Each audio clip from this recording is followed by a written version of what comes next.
হ্যাঁ আমাকে ডাকছে, আমাকে ডাকছে, বলছে তুমি দাঁড়াও এখানে। কে বলছে? खड़ूस अंकल, हमको डर लगता है सब।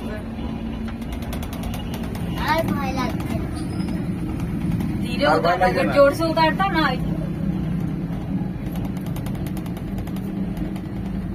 স্যার আমার সঙ্গে ঠিক আছে, মোটামুটি জানে যে ও বৌদিকে ফলো করলে আমি ঠিক শুনুন, আমি এতে গেছি গঙ্গাসাগর, জানেন তো কত ভিড় হয়। কেন দেবো না? আসার সময় ইয়েলোতে এসেছি, যাওয়ার সময় ইয়েলো।